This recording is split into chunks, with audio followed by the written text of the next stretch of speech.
discussion is about functions with arrays. So in previous topic na to, na-discuss ko about functions and arrays. So kahibaw na ta unsay gamit aning arrays o kung saan ang gamit sa functions. Okay. So since lesson 5 na ta, so ang ato siyang arrays aning nato and functions is something giusa na siya. So ang arrays nato something gihimuan nato siya og function para mas mapadali og sabot ang ato ang code na arrays. So ang lesson 5 nato is na ay duha ka topic. First is ang functions with 1D arrays, and the second topic is ang functions with 2D arrays. So unsa na siya ang function with 1D arrays? So in C programming, arrays are used to store a collection of elements of the same data type. Then ang functions is to help organize code into modular, reusable blocks, but making it easier to understand and maintain. So the important concept when working with arrays and functions together, first the passing 1D arrays to functions, second is to modifying array elements within functions, third is returning arrays from functions. So unsa na ang passing 1D arrays? So passing a 1D array to a function in C involves sending the base address of the array to the functions. So the function can then access and manipulate the array's elements directly. So this allows us to work with arrays more efficiently and avoids the need for global variables. So since passing 1D array man ta, so 1D is a usa lang ka row. Okay. So ang katong yung pasabot diri na sending the base address of array is mao ni siya sa main function. So mao ni ato ang base address. So mao na ni ang ato ang value. Okay. So para i-send ako ni para magana ni siya, i-send ni nato dito sa ato ang function. Okay, which is ang kani. I-define nato na function. So kita mo diri sa line 3 na nakabutang dira na double get sum. So ang kani siya is function gyapon ni siya. Gi-define nimo ni siya na function gikan diri sa ato ang gi-define gyapon na function. So nakabantay mo dira sa line 3 na ay double get sum to tapos inside sa ang parameter is naa siya duha ka argument which is the double and the end. So ang kani siya ug ang kani is same ra na siya. So ang tawag ani is mo to siya ang function prototype.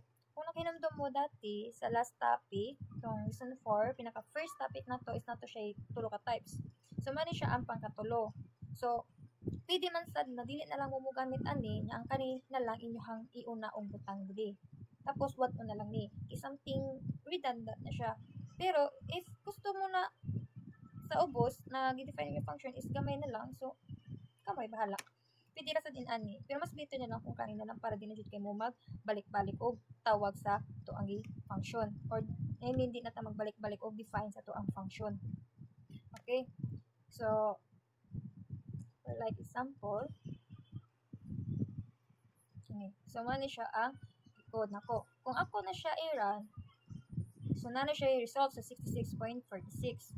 Kung ako ang pasabot ganina, na kani siya is a function prototype na kung di na mo ganahan mag-define pa og balik-balik sa function, pwede na inyo na lang i-reason nga kani inyo ang i-una. Okay?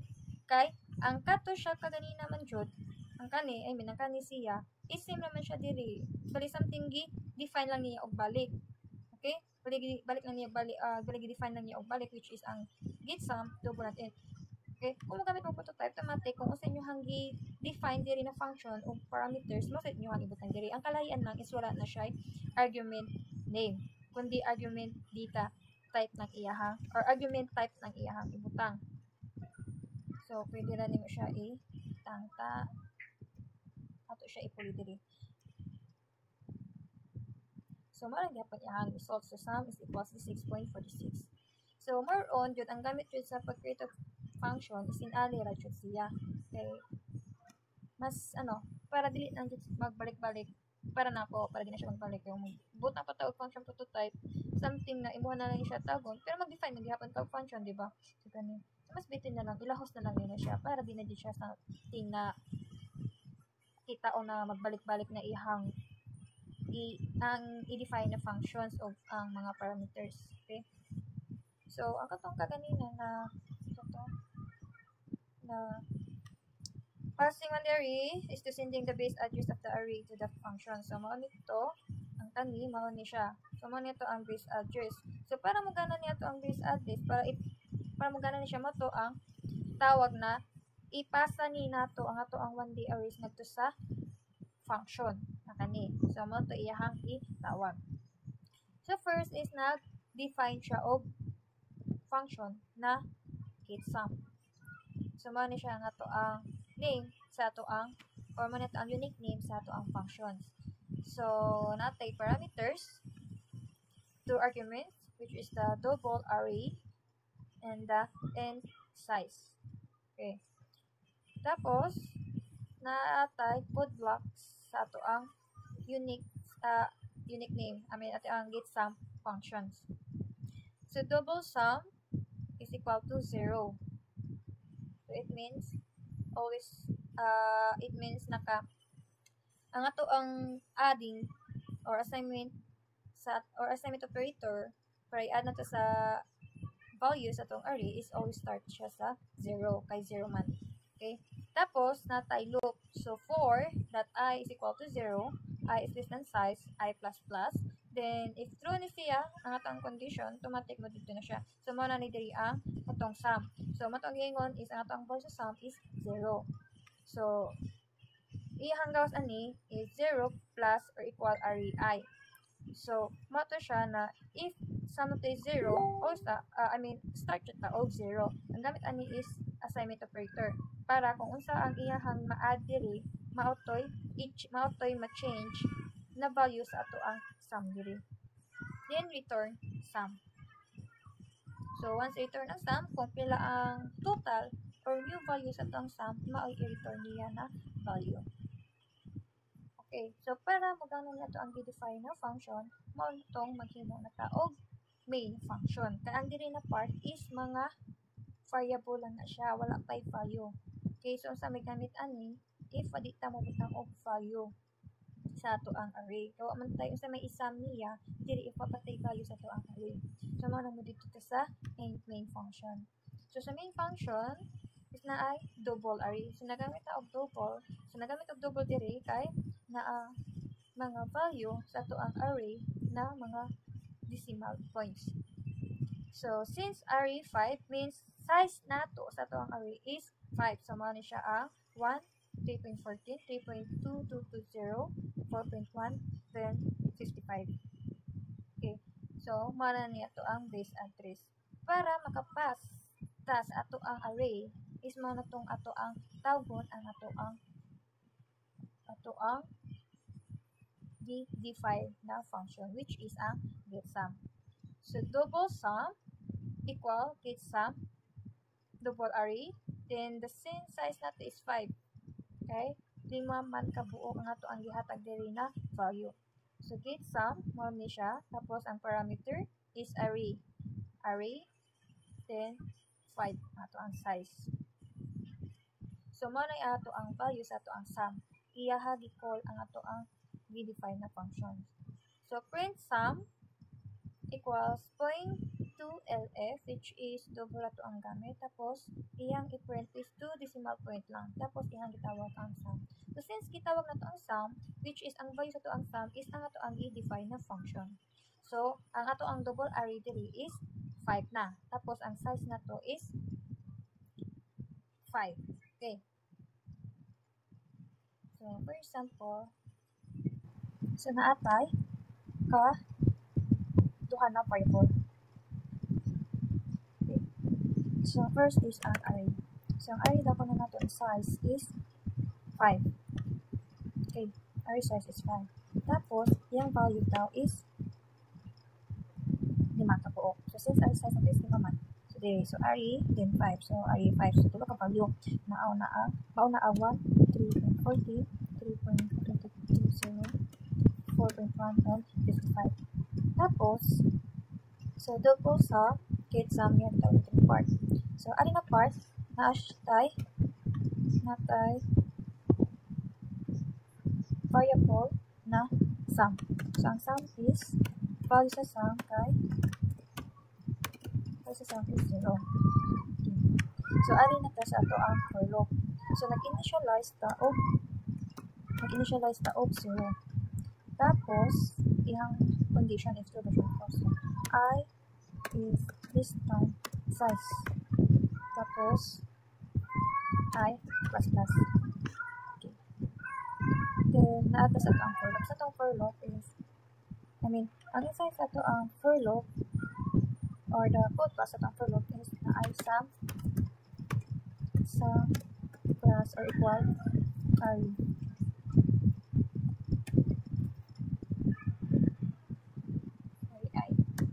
Okay. So I is nag-initialize daw 0. So I ito is 0 is less than 5 ato ang size. So since 2 man siya, mo na mo dito sa atong code blocks. Okay, inside sa code blocks na diba ang ato ang i-add tapuno ang ato ang mga array.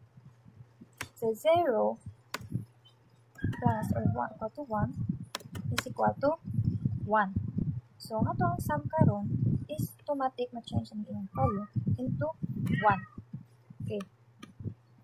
Tapos, saman, kung kamanta naman sa loop, na mo palit sa plus ato ang condition. So, nga to ang I++, nahimo na siya o 1. Okay.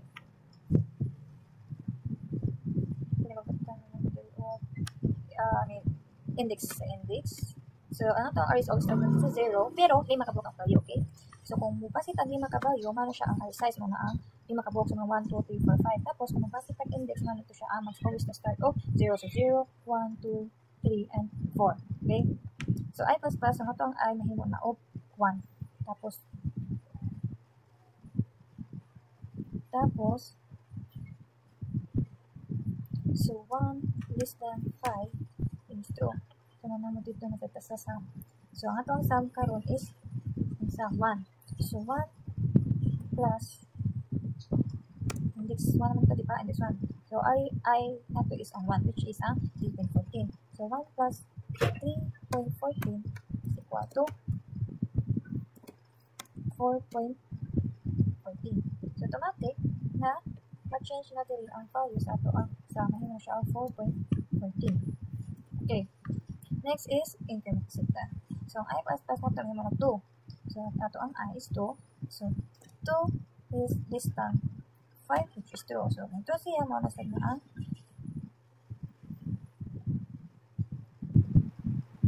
so, 4.14 plus ito ang array is 2. Okay.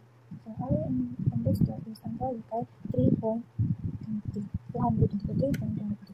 So, equal niya is 362. So, ang ito ang value karon is 7,362. Ito ang value sa ito ang sum. Next is increment to sa. So, ito ay hindi na 3. So, ang ito is 3. So, 3 is less than 5, which is 2. So, ito yung nasagta sa ito ang code blocks. So, ito ang sum is 7.22. Then, plus ito na ito siya sa array. I na ito is 3. So, array index 3. So, ang value na ito sa array index 3 is 4.1. So, 4.1. 4.1 is equal to 11.40. So, malamig ito ang new value na sa ito ang sum. Next is increment side. So, itong I na mga of 4. So, I na ito is 4. So, 4 is less than 5, which is 2 pati hapon. So, mauna mo balik na dito sa ito ang code blocks. Dito sa itong code blocks. So, 11 plus pilaman. So, since I na ito karon is 4. So, R index 4, ang value to sa R index 4 is 55. Tapos, ang equal anak ninyo, mauna na siya ang 66.462. So, mauna niya ito ang new value sa ito ang sum. 66.462. So, since wala pa mga first combination, so mapatay na open na. So, 5. So, ito either is 5. So, 5 is this 5. Since false naman siya, mauna stop na siya sa loop. Tapos, mo dito na siya sa return sum. So, ang iyang i-return sum is kung pila iyang nakuha, pili sa pag-add tanan sa ito ang i-address. Okay? So, nakuha tanan sa ito ang value sa ito ang array is 66.46. 66.46 to decimal na iya kay dili sa ito ang main function iya i-print ang sentence, gitawag na ang sentence, iya i-print na sentence or integer is 2 2FF means 2 harakat. Sila po ang ma-print. Okay? So, mano siya ang passing 1D arrays with functions.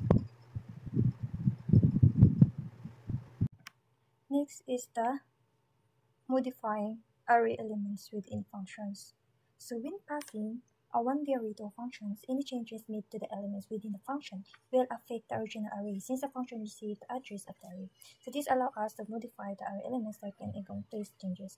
So since in the word na modify, so kung usa to ang kani siya, mo ni siya ang address kanin. Ano to ang address? Kung usa nga to ang address diri, tapos ato siya tawgon o ato ni siya ibutang sa ato ang function, mo ato siyang tawgon, mato siya tawgon. So, kung usa to ang ibutang diri, nato tawgon ng function, automatic mo sa ta iyang ibutang. Pero since number 2 is to modify an array elements man, so automatic ang kani siya nato ang gihatag diri na array elements sa ato ang main function is ma-change jud ang ato ang output. So, ari sa line 4 to line 8, kani siya na part is to modify the array elements. Okay, kani pa lang sa code makita ninyo, yan na ay array I plus equal constant. So, automatic, kung usa nga to ang index diri na value is i-add sa to ang constant. So if mabuhat na, if naana tay function sa to ang constant at kanatong gihatag na define function, so kung usa nakabutang dira, mo na ato i-print sad ang ato ang unsay output ani niya, for example, array I which is 1. So 1 plus equal constant, so constant 3 is 10. So automatic nato ang array 1 plus 10, so 11. So automatic i-print niya diri ang ato ang array I. So kumana siya ha. So kung unsa ato ang gawas diri sa pag-modify sa ato ang elements, automatic iyahan na i-print diri. Okay. Tapos, sa ending, ano nang hatag siya o mga value sa ito ang define na function. So, for example,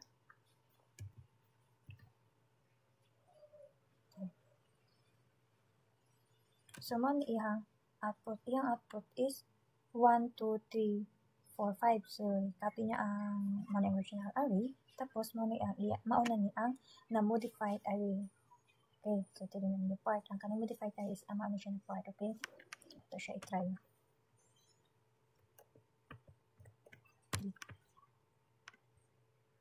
First is, okay, void. Sa void constant, ito itasakan. Function 1. Sa add constant. Okay. Add constant na atay array, then size, then the constant. Okay. Tapos, so void print array, print array, itawag niya ang, or natay argument type na array and the size.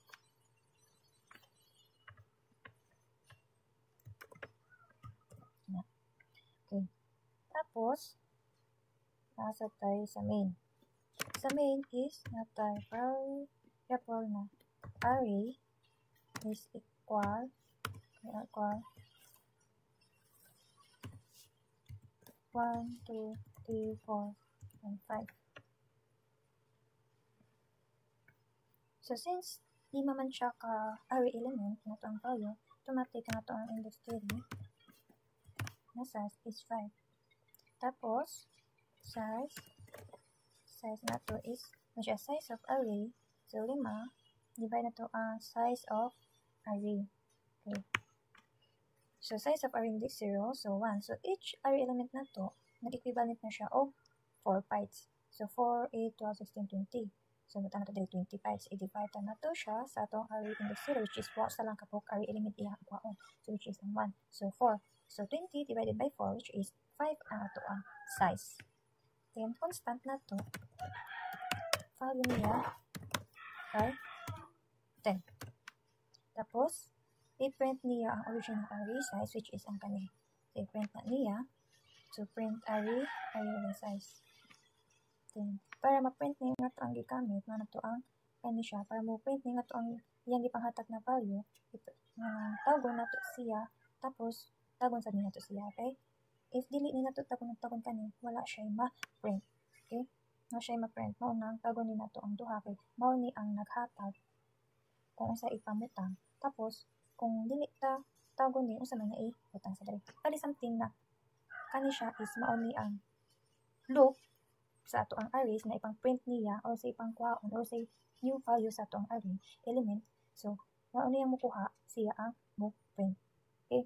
So manok to siya ang add constant array size constant tapos modified print array modified array tapos print na to ang size. So mao na ang kani siya. So modified array 11, 12, 13, 14, 15. So dapat makuha ni nato na to. So mao ni siya ang flow. So for it add constant kani. So array nato is wala pang tayo nakatagipan. So array and size constant siya. Tapos naatay loop. Okay. Tapos ikaduha na tong function is to print array lang. Kung unsay kawanin, kung unsay loop or iya mahatag na value up to iya print. Tapos the end main. Okay. So array 5, array 1, 2, 3, 4, 5. Then the size is 5, then the percentage. Automatic na ato ang add constant na argument type na ano siya yung mga value. So array na to is array. Kung unsay, array kung unsa siya na size, okay? Unsa siya na index. Tapos kani is 5. Then the constant na to is 10. Tapos print array 10. So mo dito na ta sa for loop ani.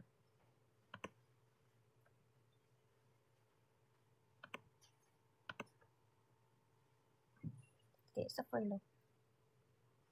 For loop ani ato ang void ha. So I is equal to 0. Then I is distant size. Then the increment I plus. Tapos ang size sa ato ang code block sa ato ang loop is ang array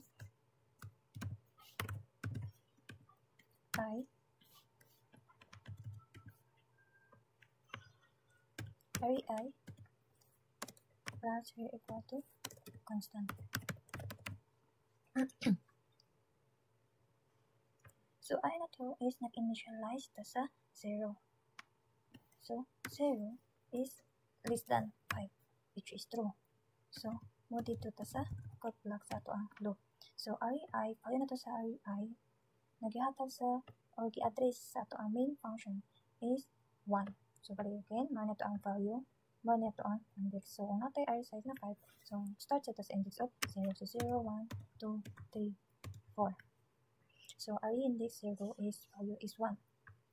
So 1 plus or equal to constant. So ang value na to sa constant gihatag sa main function is 10. So pila gawasan niya? So ang gawasan na is 11. Okay. Tapos since pa man stop sa loop, pa man false, so man mo incrementa. So 1, so 0 plus plus is 1. So 0 plus 1 is 1. So to ang I is 1. So 1 is less than 5, which is true. So kung true siya, mao na mo dito na sa code block sa array or sa to ang loop. So array I, so I na to is 1. So ang value to sa index 1 is 2. So 2 plus or equal to 10, which is 12. So 1 na siya ang flow. Okay, 10 to 12. 11 and 12. Then increment isa ta.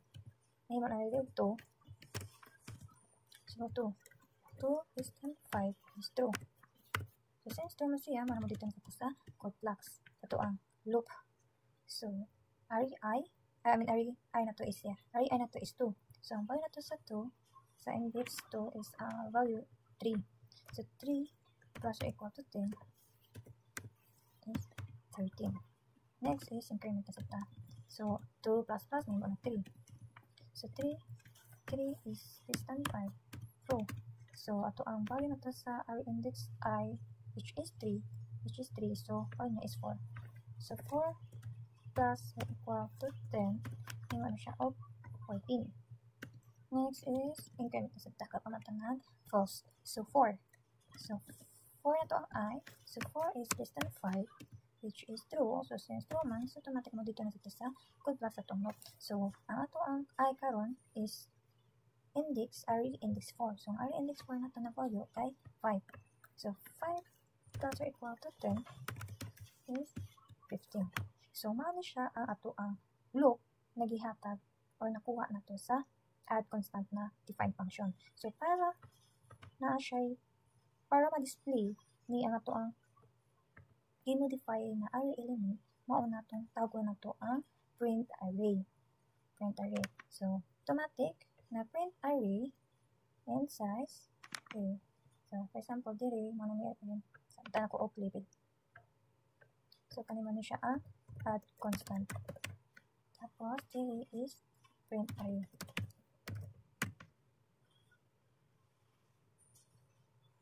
So kapihon ko na lang ni ano lang. Sino na siya. Okay lang. So, ang loop is something, same ang siya, diba? Same lang. So, kanilang recap yun. So, kani, insert a++, copy, paste, tapos, save mo to siya, kani, copy, paste. Tapos, print, dali na parties, print na ko na to ang array. So, %t, which is pwede niya dapat kay array I.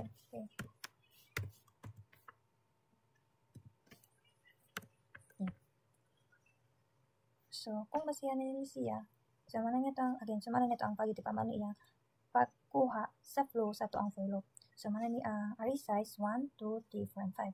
Pero sa index 0, 1, 2, 3, 4. Okay. So, since sa printer na ito, start siya or nag-initialize siya of 0. So, 0 is less than 5, which is true. So, since true man siya, mauna mo dito ta sa printf. So, yan ang i-print, which is equal niya tao ang array I. So, ang I na to is 0 man. So, pinaman ang value na to sa index 0, which is ang 11. So, i-print na to ang 11. Okay. So, tapos, nagpapastay sa tag I++, so 0 plus 1, which is 1.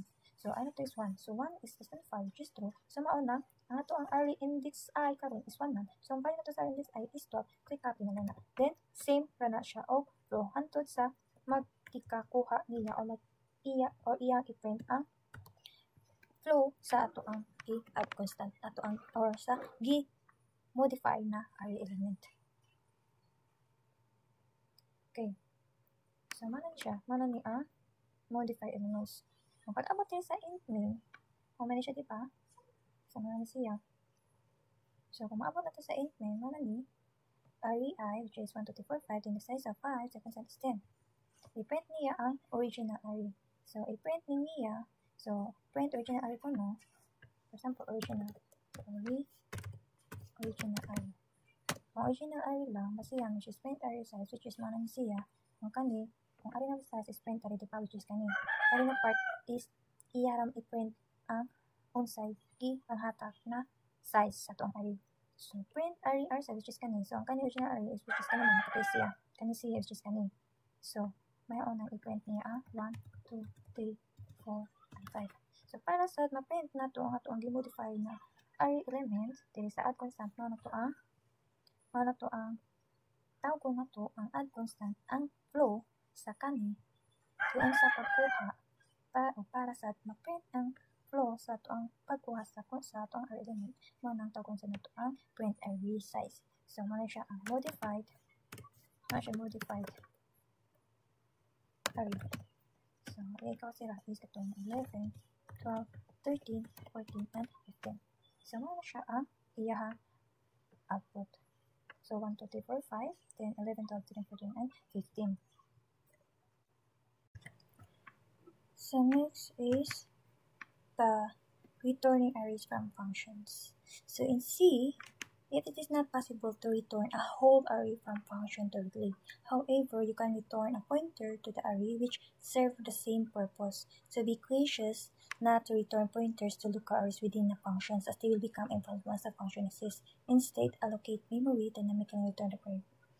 So, ang pasabot ani niya, kung naatay return ng arrays is dili niya ma-print ang tanan array sa ato ang i-define na function or ato ang i-address. Kay kung nakalukal lang ang ato ang gigamit, kung nakalukal lang itong arrays within function, ito magbutang taog, for example, in main, sa itong example na in main, okay, naay nga to array, na natin array size, tapos for example, itong array size is 5. So, na siya stack, o na siya memory. Yung size sa itong memory, wala ang gitawag na value is 1, 2, 3, 4, 5. So, wala ang gitawag na local arrays. So, if mo gamit ang local arrays, ma-automatic ma-invalid na to ang functions. Kaya ang katong gihimo na to na memory is automatic, kung ato siya i-return, automatic mawala na siya ang 1. For example, nata i-return na 1. Okay, so if mo return siya up to, automatic, wala na. Okay, kaya ang sa to medyo array, dili na to i-print na yung tanan. Diba? Di man din na to i-print tanan ang element. Okay, ma-print na to, once i-print na tong element, is dapat tagsa-tagsaon man. Kung i-return, for example, na tayo variable na array. Okay, tapos ang value to sa variable array is 1, 2, 3, 4, 5. Tapos, mo return taog array. So, automatic tayo. So, automatic pa. Dili man automatic na i-print tayo ito niya 1, 2, 3. Tagsa-tagsaon na niya o return or i-print ang ato ang arrays. Okay, so mauna, mo gamit yung taog allocate memory dynamically. Okay, dapat dili siya mag-focus sa usa. Okay, kay dynamic man, pwede siya mo-diri, pwede siya mag-diri dito, sa kay dynamic man, bisag asa, dili siya nakalukal, kaya ang local is focus man siya sa usa lang. Kung usa lang, kung dagan tag-array elementary, ang bisag usa pa lang jud na, automatic wrong gyapon na siya kay returning arrays man ta. So we know that ang arrays is tag sound na ato tawag. Okay, i-print ang ato ang arrays. So mana gamit ta og dynamically allocated array, which is mana ang manang malyo.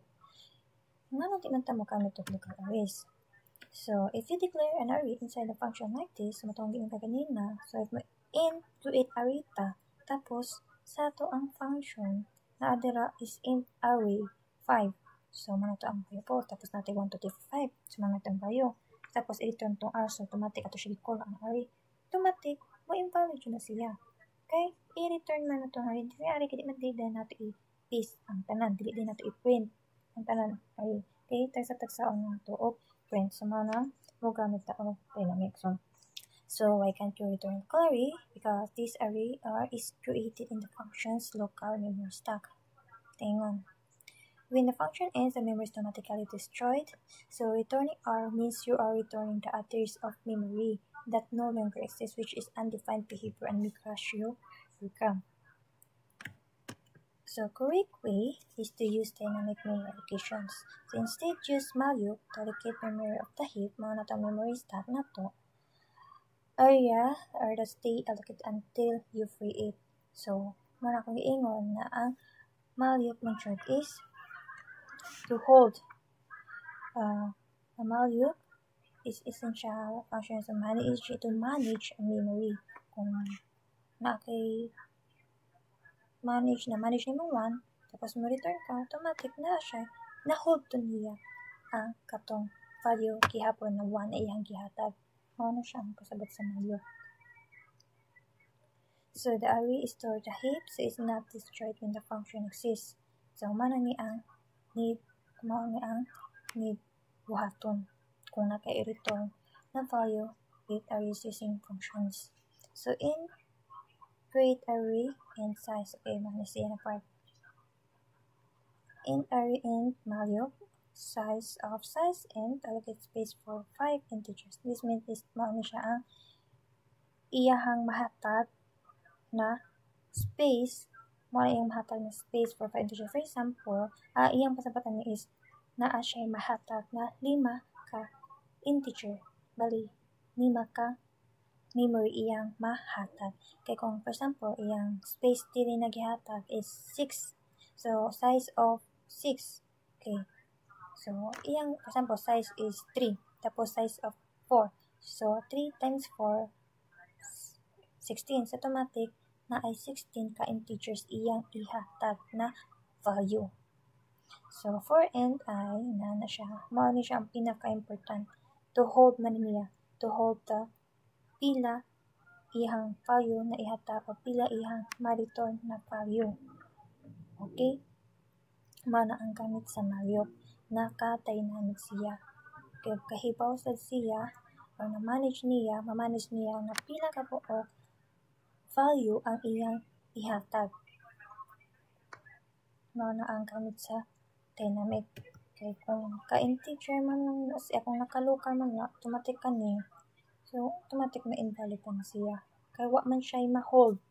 Kay kung mo-return arita, sa ma-return niya, kani which is mali man. Kay kung i-return niya ang array, automatic, dapat unta ka na display na. Kay dili man, kay since array man, so dili ma-display ang kani tanan.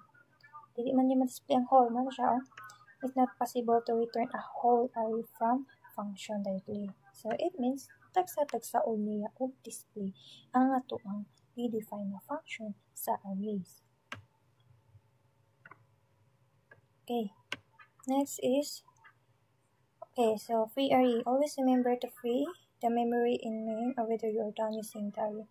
So, pwede sa mo gamit o free. Always, mas maayod ako no, na mag-practice ta o mag-always na magbutang o free. Diri is para something gusto nato siya iwagtang. Something ma-disappear. Wala ang ato ang gi-create na value na kung gusto nimo iwala ang function na gigamitan nimo og value. Pwede ra sad nimo na di nimo gamitan og di nimo butangan og free, pero mas better na butangan na lang jud nimo. Don't forget to free the dynamically allocated memory kay naman siya ang wala niya, something i-vanish na lang niya. Okay, mo something instead naka-hold siya, iyan i-free ang ato ang gi-hold na function gamit ang value. So, okay, for example, ako na i-discuss. Okay, so dili na part is the function to create and return a new array. Since Maliok man ta, since nag-use Maliok, so nagamit ta og StidyLive. Kaya ang Maliok is library siya. So, mauna mo gamit tag StidyLive. So, function to create and return a new array. So, in asterisk, create array. Okay.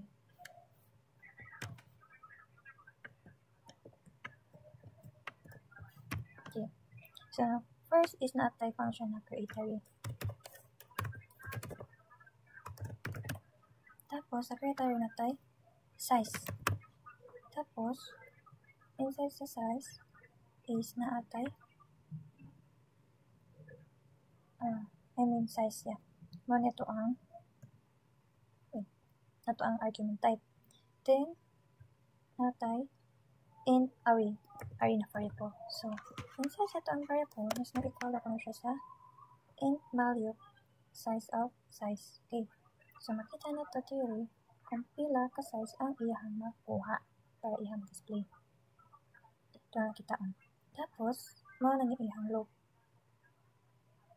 So, yung loop is I distance size.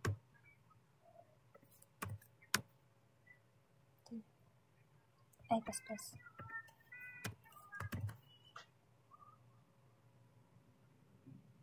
Plus R.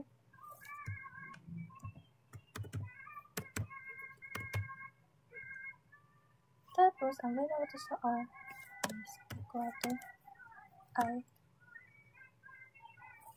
plus 1. Okay. Tapos, i-return din yung array. Tapos, there is a 5-point array. So, i-print lang niya. Ang function to print lang sa array. So, there is i-print lang niya ang kung saan may display. Print array or then size. And sa int main, then, okay, I mean, the loop. So, punta ang loop kanina.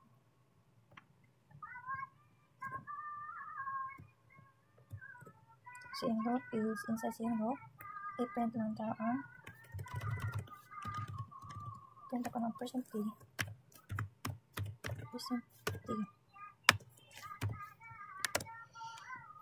Then, the int main. So, main. Sa may natay variable na size. So, ang value nato sa size is 5. Tapos, the UR. Okay. Ay, ito sa. Tapos, yung gitawag ang print array.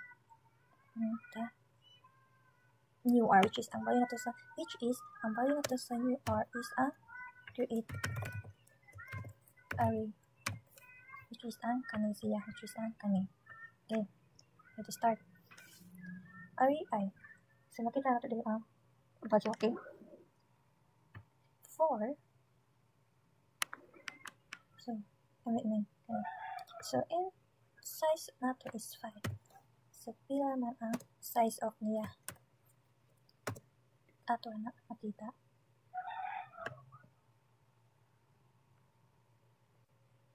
So, yung gawas dapat 1, 2, 3, 4, 5. Okay.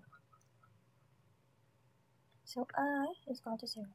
So, 0 is less than 5, which is 2. So, Ri na to is 0. 0 plus 1, 0 plus 1, 0 plus 1 is equal to 1. Okay. Tapos, balik na siya.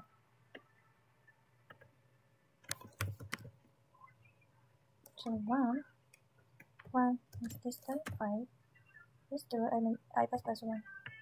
Tapos, so, ito ang Ri karon, yung value ito sa Ri is 1, diba? Okay. Next is Ri. So, ito ang Ri karon is 1. Diba? So, ito ang Ri karon is 1, diba? So, 1 plus 1 is equals to 2. Next is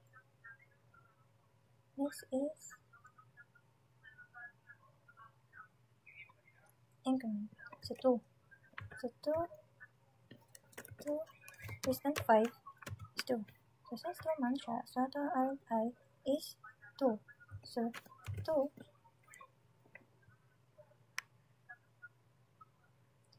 plus 1 is equal to 3. So, ang pinagkakita, may mga 3. 3 less than 5. May na, oh. No. 3 less than 5 is true. So, since true man siya, so itong Ri karon is, itong Ri karon is, 3. So, 3 plus 1 is 4. So, not is, increment kita, 4. 4 is less than 5, which is true. So, itong I karon is 4. 4 plus 1 is equal to 5. Okay. So, since we're coming to 4, so natin, increment ito sa 5. So, 5 is less than 5, which is false na siya. So, na siya, ma-return na array. So, ito na ito ang array, which is kanilang core. So, size of array is 5. Size, pila man 5. Nakuha na itong 5. 1, 2, 3, 4, 5. Kung kanis yung 0, 1, 2, 3, 4, which is ito ang index, diba? So, kung ito index is 0, 1, 2, 3, 4, automatic ito ang size array is 1, 2, 3, 4, and 5. Tapos, ang value natin sa array is 1, 2, 3, 4, and 5. Okay. So, nakuha na ito ang array na part sa create array na function. So, wala pa. Create ako itong array. So, create array. Ito ang kitaan kung pila ang size of. So, each of size sa ito ang array, dapat equivalent na siya 4. So, size which is 5. So, 5 times 1 times 2, 5 times 5. So, since, diba, size, so 5 na to ka array, so natin 5 ka array. So, it means each array na to is equivalent na siya of 4 bytes. So, size times size of, which is 4 bytes. So, 5 times 4, so 5, 10, 15, 20, 25. So, 5 times 4, 5 times 4, 5, 10, 15, 20, 25. 5, 10, 15, 20, 20 is equal to 20 bytes.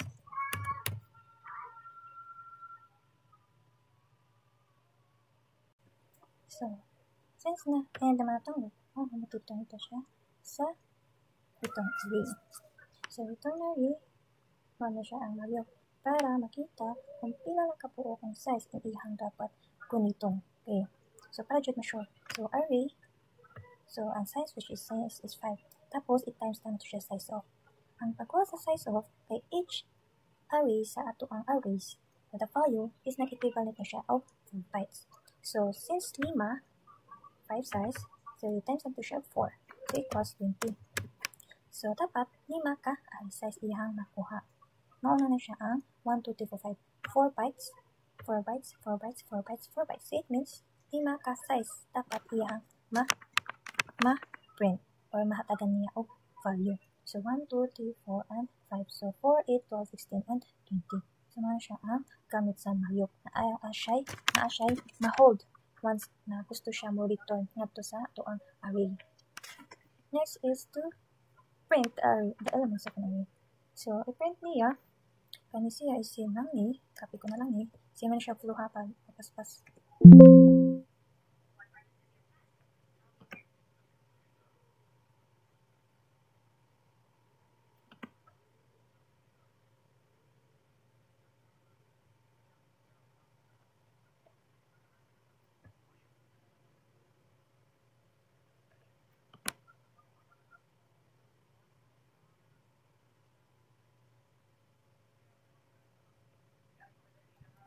So, siya sa print, array size ito. So, ang array na to is and the size is 5. Okay. So, array I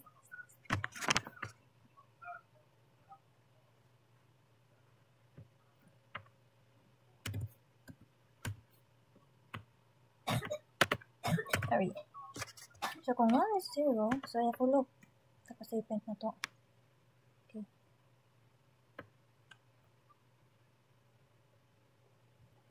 Wait.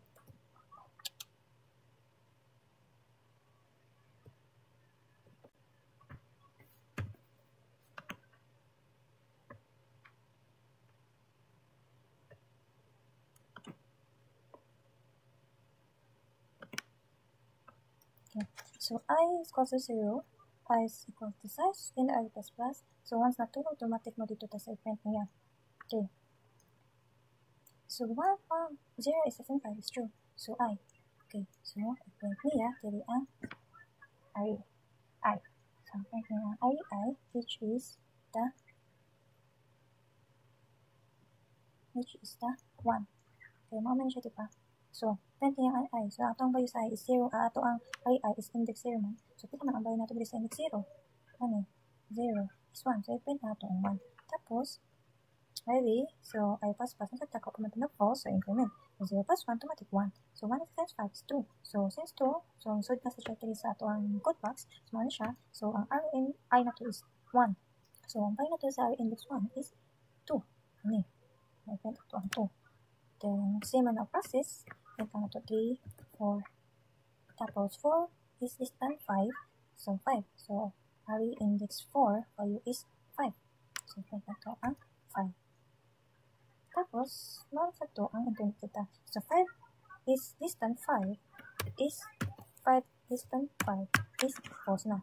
So, iyang kawas is 1, 2, 3, 4, and 5. So, para ma-print ni ang tanan, para naigamit ito ang gi-define na function, manatong mo dito sa main function. So, sa main function, so size, ang atong check size. Tapos, new array, manatong new r. Ang new r, kayong to sa new r, which is ang create array size, which is ang kanin. Kung nasa iyahang ma-return na value, maong iyahang i-print. So, para na siya ma-print, mao na to ang tawag ko, new array, print array, so mao to tawag ko na to ang kanin siya na part. Na siya. So, muna ang mugawas na ang 1, 2, 3, 4, 5 na output. Tapos, sa free new r, so, ano siya, don't forget to free the dynamically allocated memory. So, if gusto lang ka na something na iwagtang ang malyo, ang behold sa malyo na function is magamit ka of free new r. I mean, na if gusto ka na something mawala na imong gihold na malyok, magamit ka og free. Tapos, parenthesis. Ang inside sa parenthesis, kung asa gibuta ang katong word na mayo. Since new R, ano new R nagibutang diri, kaya ato ang values, ato ang new R is kitawag na to ang create array size, which is, ang kani siya na create array is, gikan siya sa pinaka, i-define ito na function, which is, naanaang to ang mayo. Okay, para, di na niya, or something, di na siya mo-hold na arrays. Ano siya ang gamit sa free. Free na nimo siya ang i-hold. Okay? Ano ang kasabot sa free. So, okay. So, in summary, the method in local array, for example, makatawag ka o katong stack or naka-local value ka matong matagaw array size na daan. So, it cannot return. No. Safe pa siya, dili siya safe. The explanations, memory is destroyed when the functions ends. Then, ay kung gamit natin ang nag-relocated array, which is the mayo, kaniton siya, then save, then memory stays until you explicitly free. Kung itong giingon, na maka-hold siya, i-hold ang memory. Ang katong memory is katong mga stack. Ano to, diba? So, dili nimo siya ma-hold, ang memory, if mo gamit na ka, o free. Kani siya. So, na siya gamit sa free, sa mayo. So, in comparison, so, example, so passing one array to function, comparison table when there is in function. So, from passing to modifying to returning siya. So, passing one array to function, the description passes the base address of the array to functions. Example, patong void print array int r, tapos int n. It is allowed, yes. Memory consideration uses original array memory stack or the heap. Notes or elements are accessible inside the function. So, modifying array in functions changes the element inside the function of it. Affect the original way. So examples, money. Yes, it is allowed. Same memory as original array. So man siya comparison tables from topic 1T arrays. So basahan lang ninyo. Ako ihatag. Ako naman siya ihatag ang kanyang PPT para mas ma-learn niyo.